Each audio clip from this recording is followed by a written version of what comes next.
ወገኖች ሆይ በዚህ ጉባኤ ስለ ብድራታችሁ ሙሉ ደሞዝ የሚያሰጣችሁን ልዩ አገልግሎታችሁን ተቆማችሁን የመጣሁት። ያዕቆብ ይላል ኢሳይያስ ላይ እግዚአብሔር የፈጠረኝ ዓላማ ትቼ ጉልበቴን እንግዶች በሉት በከንቱ ደከምኩ ይላል ያዕቆብ። በራእይ እኮ ተገልጦለታል። ከወገቡ እግዚአብሔር አሕዛብን ሁሉ የሚያድን መድኃኒት እንደወጣና ያዕቆብ አምላክ እንደሆነ የአብርሃም የይስሐቅ አምላክ የሆነው ከወንድሙ ሲሸሽ ተገልጦለታል እኮ። ይሄስ የእግዚአብሔር ደጅ ነው። እግዚአብሔርን በመሰላሉ ጫፍ መላእክትን አየሁ ብሏል። ይገርማችኋል። ጸሎቱን ግን ሄዳችሁ እዩ። እምለብሰው ብትሰጠኝ ጤና ብትሰጠኝ አምላኬ ትሆናለህ አሉ። እግዚአብሔር እኮ ለዝሆንም እንጀራ ይሰጣል። በቀን 100 ኩንታል ያው ታውቃላችሁ። ስለ እንጀራ ነው የሚጸልየው። የሰማይ አምላክ ስለ ትውልድ እኮ ነው የሚነግረው። በወገብ ውስጥ ያስቀመጠውን አገልግሎት ነው የሚነግረው። ስለ ልብስና ስለ እንጀራ ሆይ ዘላለም አምላክ ኃጢአት ባይሆንም አይመጥነው። በእውነት ነው የምላችሁ። መላእክት የቸኮሉበት ስላሴዎች ከሰማይ ትኩረት ያደረጉበት ልዩ አጀንዳ ያዕቆብ ሳተው። ለበጎችና ለሴቶች ጨረሰ። ፈርዖን አጭር ጥያቄ ነው የጠየቀው። እድሜ ስንት ነው አለው። ይሄን ጥያቄ ባጠየቀኝ ደስ ይለኛል። ለምን 100 ምናምን ዓመት ለምን? ጥቂትም ክፉም በለው አለቀ። ወደ ኋላ ሲያየው ለሚጠፋ ለምድራዊ ነገር አብዛኛው እድሜ ያልቋል። ዮሐንስ ግን እንደዚህ አይደለም። ተልኮና ዮሐንስ ተገናኝተዋል ወገኖች። ብዙዎች ግን እንደዚህ አይደሉም። ሙሴን ማልድ በለው ያምርበታል። ኦባብ በምድረ በዳ መንገድ ብራ በለው ያምርበታል። መጥምቁ ዮሐንስ ከኃጢአት የመዳን የጽድቅ ስብከት ስበክ በለው ያንቀጠቅጣችኋል። እዚህ ጉባኤ ዮሐንስን ብትጠሩት እንደኔ አይሰብክም የእባብ ልጅ ሁሉ ሊላችሁ ይችላል። እኔ አልልም። አየ ምላሳችሁን አታንቀሳቅሱም። ብዙ ሶፍት በማልቀስ ነው የሚያስጨርሳችሁ። ትክክል ነው ዮሐንስ ያን በማድረጉ። እንደ ቡልዶዘር እንደ ድማሚት ነው የሚያፈርስ። ከዛ የሚሰራ ደግሞ ይመጣል። ዮሐንስ በጳውሎስ አይቀናም። እንደና አጵሎስ ምን ነው ቁጥር 1 2 እያልኩ ባስተማርኩ አይልም። የተሰጠውን አይለቅም። ሌላ ለመሆንም አይፈልግም። የነደደና ያበራው ለዚህ ነው። አየ አገልግሎት በሙከራ እና በኩረጃ የሚሆን አይደለም። መለኮታዊ ነገር በስጦታ ነው። ብራዘር ከጌታ የተቀበልከው ሌሎች ሊሆኑት የማይችሉት ልዩ ስጦታ እንዳለ ታውቃለህ ሆይ። ዮሐንስ ሰማያትን ያስደስተው በሰው ልጆች ሁሉ ተቀባይነት ያገኘው አርቲፊሻል ማንነት የለው። የተሰጠውም ይሆናል። ልብሱ ልዩ፣ ምግቡ ልዩ፣ አገልግሎቱ ልዩ። አስገራሚ ሰው እና ይሄ ዮሐንስ ይላል። ኢየሱስም በዮሐንስ ላይ 17:4 አባት ሆይ በምድር ላደርገው የሰጠኝን ሥራ ፈጽሜ አከበርኩ። እግዚአብሔር የሚከብረው ልታደርገው የተሰጠህን አውቀ ስትፈጽመው ነው አይደለም? በምድር ልታደርገው እንደ ክርስቶስ የተሰጠ ሥራ ምንድነው? ለአግሪጳ እንደዚህ በሉልኝ ከጌታ የተቀበልከውን ትፈጽም ዘንድ ተጠቀቅ። ያልተቀበልከውን አይጠይቅህም። በተቀበልከው ከኖርክ ውበትህ እየጨመረ ይመጣል። ወገኖች ወይ እንደ እብድ እርሻ ልንሆን የእግዚአብሔር ፈቃድ አይደለም። አስቴር በ127 ሀገር ላይ ንጉስን አገባሽ። ጸጉርሽ ርዝመቱ ቅርጽሽ ማማሩ በብዙ ሽቶና ከርቤ 6 ወር አይደለም ተዘጋጅተሽ ነው የመጣሽው። ከብዙ ሴቶች ሞገስ አገኝተሽ የወርቅ ዘንግ አነሳልሽ። ለምን ይመስልሻል? ለዚህ ጊዜ ነው። ሂጂና ንገሪው ለንጉሱ አልጠራኝም እሞታለሁ አይደለም። አስቴር ይሄ ሁሉ ቅንብር፣ ይሄ ሁሉ ግርማ ሞገስ፣ ይሄ ሁሉ ተክለቁመና ለምን ይመስልሻል? እግዚአብሔር ለዚህ ጊዜ ስላዘጋጀሽ ነው። እምቢ ብቲ መዳን ከሌላ ስፍራ ይሆናል። እኔ እንዳንቺ አይደለም ተልኮዬ ወደ ንጉሱ ለመግባት። የኔ ተልኮ አይደለም። የኔ በደጅ ላይ ነው አገልግሎቴ። ያንቺ አገልግሎት ልነግርሽ ፈልጋለሁ። ዘካርያስ እንደነገረው መርዶኪዮስ ይነግራታል። አስቴር ባንነች። ለዚህ ነው የተፈጠርኩት። ለዚህ ነው ውበትና ደምግባቴ። ለዚህ ነው የንጉስን ማማለሌ። ለዚህ እኮ ነው በሞትም እሞታለሁ አለች። መጽሐፈ አስቴር የሚል የተጻፈላት ተልኳን ስላወቀች ነው። እቺ ሴት መርዶኪዮስን ይሄንን የጠረገላት። በዚህ ጉባኤ በእውነት እግዚአብሔር ያስቸኮለኝ ነገር አለ። በእውነት በዚህ ጉባኤ በከንቱ እንዳንኖር በዓላማ የፈጠረን እግዚአብሔር ክብሩን የሚገልጥበት ጉባኤ በዚህ ቤት አለ። አሜን። ስለዚህ አረባም መስታወት ፊትሽን እያየሽ በማልቀስ ለምን ተፈጠርኩ በሚል የምታጉረመርም ይሁት አንቺ ውብና ድንቅ ነሽ። በኢትዮጵያ ውስጥ በመፈጠርሽ እግዚአብሔር ተሳስቶ አይደለም። ዳርቻሽንና የምትኖሪበትን ዘመን ቀምሮ ወደዚህ ያመጣሽ ታላቅ ስራ ባንቺ ለመስራት ነው። ለአንድ ሴት ትንቢታዊ መልእክት ነው። አለች አንድ ሴት ለምን ተፈጠርኩ የሚጠይቀኝ የለም፣ ሰላም እንኳን የሚለኝ የለም፣ እኔ አረባም አልጠቅምም እያለች ማታ ስታጉረመርም ኖ ተሳስተሻል። እግዚአብሔር ውበትሽን ይገልጠዋል። አንቺ ችግሩ ለምን እንደተፈጠርሽ በውስጥሽ ያለውን መክሊት ባለማወቅሽ ነው። ከመክሊትና ከተልኮሽ ጋር ከተገናኘሽ የክርስቶስ ውበት ባንቺ ይገለጣል። በእውነት መጥምቁ ዮሐንስ ልብሱ አይደለም ያደመቀው፣ ዲግሪው አይደለም ያደመቀው፣ ሀብቱ አይደለም ያደመቀው፣ ተልኮው ነው። ተልኮስ ከገባ ሁሉም ሰላምታ ይሰጣል። መጥምቁ ዮሐንስ ሊቋቋሙት አልቻሉ። ዳዊት ልበ እግዚአብሔር ታውቃላችሁ የተፈጠረው ለምንድን ነው? ለሙሴና ለኢያሱ የተነገረውን ትንቢታዊ ቃል ይፈጽም ዘንድ ነው። ምንድነው የዳዊት ትንቢት? ሳሙኤል የማይዋሸው ሳሙኤል ነግሮታል። የእስራኤልን ድንበር ለሙሴ የተናገረውን ታስጠብቅ ዘንድ ነው። ከረኝነት የመጣው ወንጭፍ ቢስት አይስትም። ዳዊት በጦርነት ተሸንፎ አያውቅም። አንድ ቀን ተሸንፎ አያውቅም። ቆረጣ ነው፣ ደፈጣ ነው። ጎልያድን አምጡለት ይዘርረዋል። ነገር ግን በአንድ ወቅት የሳተ ይመስለኛል። እኔ በተጠረበ ድንጋይ በተላገ እንጨት ተቀምጬ እግዚአብሔር ታቦት መጋረጃ ውስጥ ይቀመጣልን? ሕያው እግዚአብሔርን ለእግዚአብሔር ቤት እሰራለታለሁ። በመዝሙር 137 ኤፍራታ ደን ውስጥ ተገኘ እና ተውጣጣው ነው ሲፈልጉት ከአንበሳና ከድብ ጋር ያገኙት። ንጉሥ ዳዊት መኝታ ቤት የለህም፣ ቢሮ የለህም፣ ጫካ ምን ታረጋለህ? ለእግዚአብሔር ቤትን ካልሰራው በምንጣፌ ላይ እግሬን አላስረግጥም፣ ለሽፍሻፎቼ ለዓይኖቼ እንቅልፍ አልሰጥም። ቤትን ልትሰራለት ቀንተህ ነውን? ቀንቼ ነው። ሱባ የገባ ህዝቡ እግዚአብሔር ናታንን ላከው። ዳዊት እግዚአብሔር ከረኝነት የጠራ ቤት ስራልኝ ብሎ ነውን? ተኝተህ ብልጭ ያለውን ሁሉ የምታረግ ይመስልሃል? ተነስና ግባ አለው። አንዳንድ መልካም ነገር መልካም አይደሉም። በመንፈስ ቅዱስ ካልፈተሽከው ላልተፈጠርክበት መኖር በጣም ከባድ ኪሳራ ነው። ዳዊት ቤት ሊሰራ አይደለም የተፈጠረው። እጆቹን ሰልፍ ያስተማረው በሙሴ የተነገረው እስራኤልን ድንበር ያስከብር ዘንድ ነው። እሱ ግን በምኞት ገባበት። አይሆንም ብራዘር ተነስና ግባ አለው። የሚሰራልኝ ልጅህ ነው። 80 ሺህ ጠራቢ የት እንደሚወቅሩ ያውቀዋል። ያለ ብረትና ያለ መረጃ ድምጽ በጸጥታ መገንባት ይችላል። ማስተዳደር ሰለሞን ያምርበታል። መስራት ነው ተዘጋጅቶልሃል። ለአንተ አትችልም። ለአንተ ውጊያ ነው የሚያምርብህ፣ መዝሙር ነው የሚያምርብህ። ቤት መስራት አትችልም። ታውቃላችሁ የራሱን ቤት የሰራው እሱ ነው እና ከኪራም የሚባል ንጉሥ ዝግባ ላክልኝ አለው። G+1 ቤት ነው የሰራው። የመኝታ ቤት መስኮቱን እንደ ሶደሬ የሞቀ ውሃ የሚወጣበት ቦታ አለ። ሴቶች ገላቸውን የሚታጠቡበት ጋር መኝታ ቤቱን ደቀ ነው።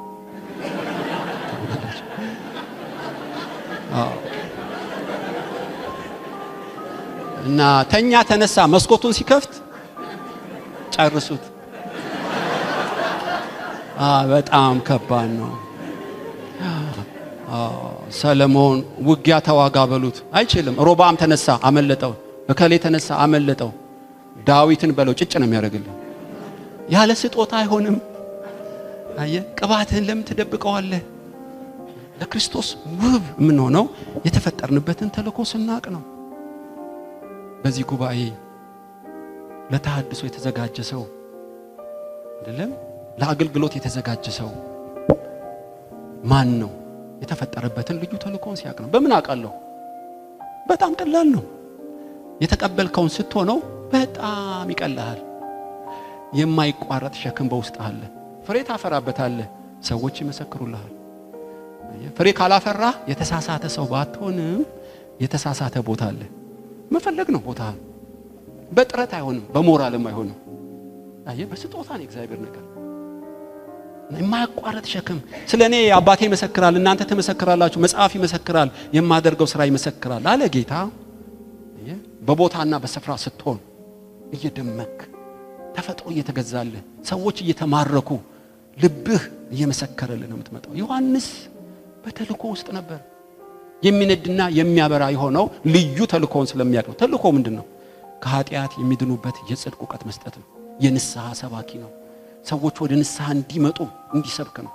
ብሉይ የተነበየለት አባቱ ያረጋገጠለት ኢየሱስም ማህተም ያተመለት ተልኮውን ስለኖረ ነው። ይሄ ብቻ አይደለም። ዮሐንስ ታውቃላችሁ፣ ዘካርያስ ሉቃስ ይጽፍልን የእግዚአብሔር ቃል ወደ ዘካርያስ ልጅ ወደ ዮሐንስ በምድረ በዳ መጣ። ምድረ በዳ ቃል እስኪመጣለት ተቀምጧል። ምድረ በዳ እኮ የሚንቀለቀል ነው፣ ሰው የሚኖርበት አይደለም። ዮሐንስ መንፈስ ቅዱስ ተሞልቷል። ምድረ በዳ የቆየው ያነሰው ትምህርት ስላለ አይደለም፣ የመለኮትን ጊዜ ሲጠብቅ ነው። ተልኮ ማወቅ ብቻ ሳይሆን ጊዜን ማወቅ የመልእክተኛ ሁለተኛ ባህሪ። ዮሐንስ ጊዜውን ያውቃል።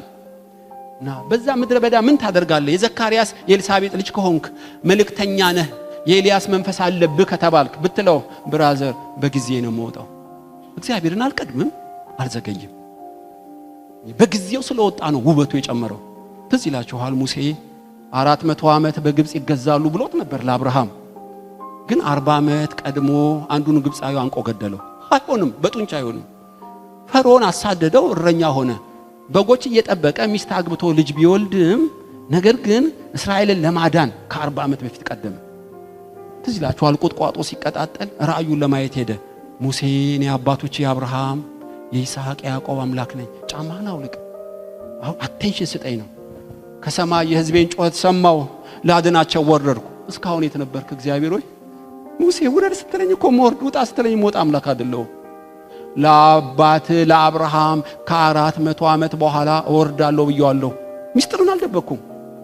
ከ40 ዓመት በፊት ለማዳን ሙከራ ያደረኩት ከጊዜ ውጪ ነው። ከጊዜ ውጪ ነው። ይኸውልህ አሁን ሰዓቱ ሞላል። እናስ ሕዝቤን ከፈርዖን እጅ አድን። ከፈርዖን እጅ ስንት ሺህ ሰረገላ ጦር ያለው ሰራዊት እኮ ነው። በዱላ ነው ማድነው። በዚች ዱላ አትበላት፣ የጊዜው በትር በላት። በቃ ኤርትራ ባህር ሰላምታ ነው የሚሰጣት። አለቀ። በዚች በትር ላይ ማንም ሊቋቋም አይችልም። ፈርዖንን ታንቀጠቅጣለች፣ ጠንቋዎችን ታንቀጠቅጣለች። አለቱ ውሃ ያወጣላታል። ለምን ቀባሃት እንደዚህ? የጊዜው በትር ነች። ሙሴ ስለ ጊዜ ልንገር፣ ከጊዜ ያለ ጊዜ አይሆንም። አንተ ነብይ ነህ፣ ራስን ግለጥ። ለእናንተ ጊዜ ሁሉ ምቹ ነው፣ ለኔ ግን ጊዜ ገና ነው። ልጄ ሆይ ወይን ጠጅ እኮ አለቀባቸው። እናቴ ሆይ ጊዜ ገና ነው። ኦ አባቶይ ሰዓቱ ደርሷልና ልጅህን አክብረኝ። በኢትዮጵያ ውስጥ በአፍሪካ ቀንድ ታላቅ ሪቫይቫል ሊሆን ሰዓቱ ደረሰ። በእውነት እኔ ስላልኩ አይደለም፣ በእውነት በውስጤ መንፈስ ቅዱስ ሽውታ ይሰማኝ። ብዙ ነቢያቶችም ያረጋግጣሉ። ድንገት መንፈስ ቅዱስ በኢትዮጵያ ላይ ይነፍሳል። ሰዓቱ ደርሷል። በእውነት ይኸውልህ አሁን ከጊዜ አንጻር ነው እግዚአብሔር ታሪክን። ጊዜ እንደ ሰዓት ክብ አይደለም። እንደምታዩት በየዘመናቱ እግዚአብሔር ፕሮግራም አለው። ጠቢብ ሰው መቼ ምን ማድረግ እንዲገባው ዘመንን ያውቃል። ሰነፎች ስለ ጊዜ ዕውቀት ያላቸው። ዳንኤልም የ70 ዓመት ምርኮ እንደተፈጸመ ባየ ጊዜ ለራሱና ለሕዝቡ ይጾምና ይጸልይ ዘንድ ጀመረ። ገብርኤልም ከሰማይ እየበረረ መጣ። የተወደድክ ዳንኤል ሆይ አላለው፣ እጅግ የተወደድክ ዳንኤል ሆይ። ጸሎት አረገ። ስለ ጾምክ አይደለም፣ ስለ ጸለይክ አይደለም፣ የጊዜው ጸሎት ነው። ይኸው 69ኛው ዓመት ብትጸልይም ብትጾምም ቢሰማህም አይመልስልህም። ጸሎትህና ትንቢታዊ ቃሉ ተጋጠመ። በጣም አስገራሚ ሰው ዳንኤል የጊዜን ምስጢር ያውቃል ማለት ነው። ኢየሩሳሌም የመጎብኘትሽን ጊዜ አላወቅሽም ብሎ አለቀሰላት።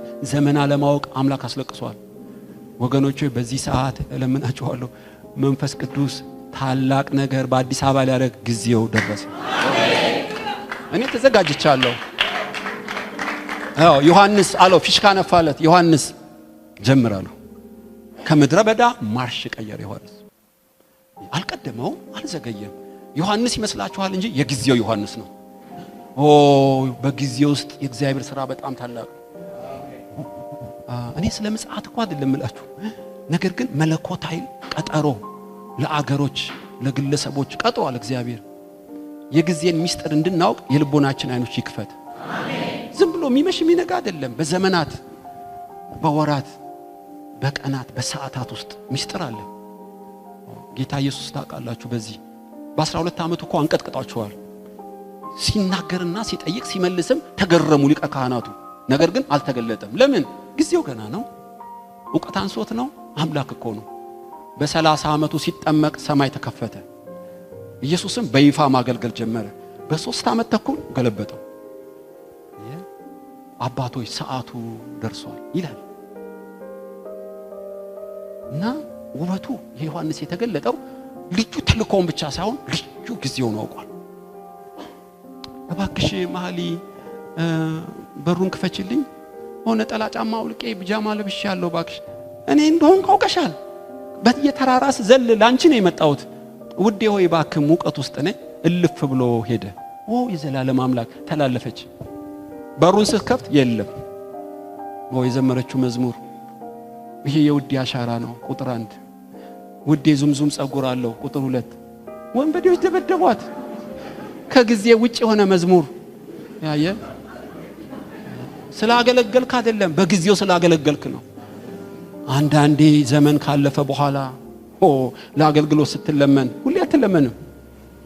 ዘመን እንደ ባቡር ልም ነው የሚለው። ላድርገው ብትልም ሙሉ ውበቱን አታገኝም።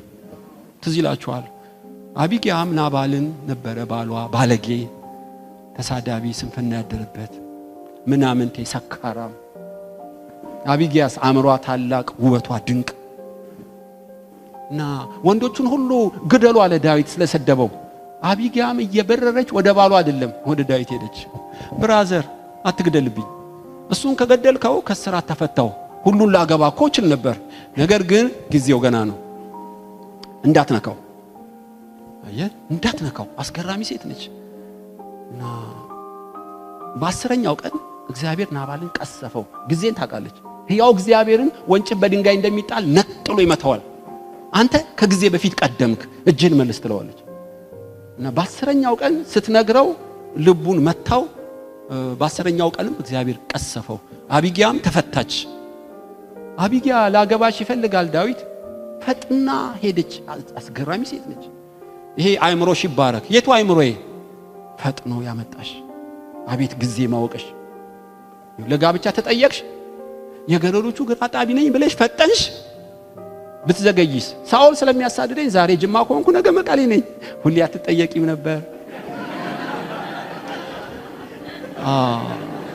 ማለት። ለጋብቻ የጠየቋችሁን እሺ በሉ አላልኩም። ግን ቢሆንም አንዳንድ ጥያቄ ግን ላይደገም ይችላል። ብራዘር እህቴ ሆይ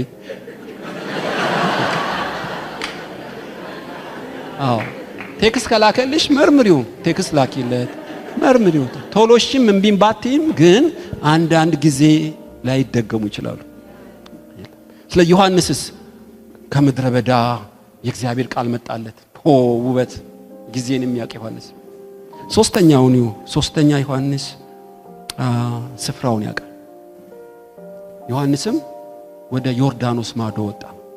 ሮም ሄዳ ይላችሁ በዓለም ሁሉ ወንጌል እንድንሰብክ የእግዚአብሔር ፈቃድ ቢሆንም ስፍራና ዳርቻ የሚመድብልህ የእግዚአብሔር ልጅ ኢየሱስ ነው። አንዳንዴ ብር ብለን ስፍራችንን ያለ ምሪት እንለቃለን። ስለዚህ ስኬት የሚያንስህ አንዳንዴ ያለ ምሪት ስፍራን ስለቀየርክ ሊሆን ይችላል። በሁሉ ቦታ ስኬት የለም። አንዳንዴ ስራውን እስኪጨርስ ድረስ ስጋህን በጥርስ ነክሰህ ባይመችም እግዚአብሔር ይመቸው። ስፍራውን የሚለቅሰው ከጎጆ እንደሚርቅ ወፍ ነው ይላል። እና በዓላማ በአንድ ቦታ ሲያስቀምጥህ ከመንፈስ ቅዱስ ጋር መናበብ ጥሩ ነው። ዮሐንስ በዮርዳኖስ ዙሪያ ሄደ። ለምን ሄደ? ውሃላ ለማጥመቅ ነው የተላከው። የሄደውም በወንዞች በባህር ስር ነው። ዮሐንስ መቄዶንያ አልሄደም፣ ሮም አልሄደም። እንዲያውም ከዚህ ከገሊላ ውጪ ያገለገለበት ስፍራ የለም። ሮም ቢሄድስ፣ ግሪክ ቢሄድስ፣ የፉኝት ልጆች ቢላቸው ዲሞክራሲያዊ መብት ነካ ይሉታል። አይሆንም። ዮሐንስ የሚያምርበት በእስራኤል ውስጥ ነው። አንዳንዴ ወገኖች ሆይ ምንም ድሆች ብንሆንም ነገር ግን እግዚአብሔር ዓላማ አለውና ያለ ምሪት አገርን መልቀቅ፣ ስፍራን መልቀቅ ብዙዎች ከስራው አይቻሉ። አንቺ እዚህ ሀገር ምን አመጣሽ? ጸጋሽ እኮ በጉጉት ምን ጠብቀው ነበር። ቄስ ይሄን ጥያቄ አታንሳብኝ ያሉኝ ብዙ ናቸው። ይኸውልህ ተው ሲለኝ ያለ ምሪት ሳልሰማ መጥቼ ረግረግ ውስጥ ገባሁ። ይኸውልህ ጌታን አልካድኩም፣ እንደቀደመ መሆን አቃተኝ። ለምን አቃተሽ? ያለ ምሪ ስፍራዬን ቀይሬ እኮ ነው። አልጠጣም፣ አላመነዝርም፣ ነገር ግን ስፍራዬን ለቀኩ። ለራሴ ለካ አልኖርም፣ እሱ በሚያኖረኝ ቦታ እኖራለሁ። ኢየሱስም በ9 ወሩ ወደ ኤፍራታ ሄደ። ለምን ሄደ? መወለጃ ስላጣ አይደለም። አንቺ ኤፍራታ ቤተልሔም ሕዝቤን የሚጠብቅ መስፍን ካንቺ ይወለዳል ስለተባለ ነው። ወደ ግብጽ ይጃላት። ለምን? ልጄን ከግብጽ ጠራሁት የተባለው ይፈጸም ዘንድ ነው። ናዝሬት ኖረ። ለምን? ናዝራዊ ይባላል የተባለው ይፈጸም ዘንድ ነው። ሄሮድስ ሊገል ነው፣ ከኢየሩሳሌም ጥፋ፣ ለዛ ቀበሮ እንዲበለው። አየ የሰው ልጅ በኢየሩሳሌም ሊሰቀል ይገባዋል። የተወለደው ያደገው የሞተው በመረጠው አይደለም፣ በተጻፈው ነው። ለዚህ ጨካኝ ናችሁ እንደ ዮሐንስ? በምድረ በዳ እሳት ውስጥ ተቀመጣለው ቁጭ። ዮሐንስ ወደ ዮርዳኖስ ሂዳለው ማርሽ ቀይሮልም። ማንም ለራሱ ሊኖር አይችልማ። ጆሮ እንደተበሳ ለክርስቶስ እኖራለሁ ካልክ በደሞዝ ሳይሆን በተልኮ ትኖራለህ። ዮሐንስ ልብሱ ተልኮ ነው። ሁን ባለው ቦታ ይቀመጣል።